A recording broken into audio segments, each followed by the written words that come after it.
నన్ను ప్రకటించడం చాలా సంతోషం. దీన్ని సహకరించినటువంటి నారా చంద్రబాబు నాయుడు గారు, తెలుగుదేశం పార్టీ అధ్యక్షులు, అదేవిధంగా లోకేష్ బాబు గారికి, నాదెండ్ల మనోహర్ గారికి, అదేవిధంగా బీజేపీ పెద్దలందరూ కూడా నా ఉదయపూర్వక నమస్కారం.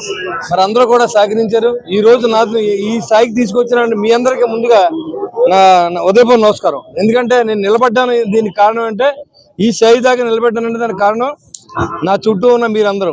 కాబట్టి మీ అందరూ కూడా శిరస్సు వంచి నమస్కారం తెలియజేస్తూ, ఏదైతే మనకు మ్యాండేట్ ఇచ్చారో అపూర్వ విజయాన్ని కూడా మనం నెగ్గి చూపించాలి, ఎక్కువ మెజార్టీతో మనం నెగ్గాలని పవన్ కళ్యాణ్ గారి ఆదేశాలు జారీ చేయడం జరిగింది. దానికి అనుగుణంగా మనందరం కష్టపడి పనిచేసి మన సీట్ వచ్చింది ముఖ్యం కాదు, సీట్ వచ్చిన తర్వాత గెలిపించుకునే బాటలో ప్రతి నిమిషం కూడా వాల్యుబుల్. మనకి ఈ కార్యకర్తలు కానీ మీరు అందరూ సహకారాన్ని ఎప్పుడు అందిస్తారని నేను మనస్ఫూర్తిగా కోరుకుంటూ, ఆంజనేయ స్వామి ఆశీస్సులతో మరి ఈ ఊరు ఎమ్మెల్యే అభ్యర్థిగా నన్ను గెలిపించాలని, ఎప్పుడూ మీకు అందుబాటులో ఉండి మీ యొక్క రుణం తీర్చుకునే విధంగా నన్ను చూడాలని చెప్పి నేను మనస్ఫూర్తిగా మీ అందరూ కోరుకుంటూ, నన్ను ఈ స్థాయిలో నిలబెట్టిన తాడేపల్లి పట్టణ ప్రజలకి, నా కూడా ఉండే నా మిత్రులకి, అన్నదమ్ములందరికీ కూడా నా ఉదయపూర్వక నమస్కారం. Thank you very much.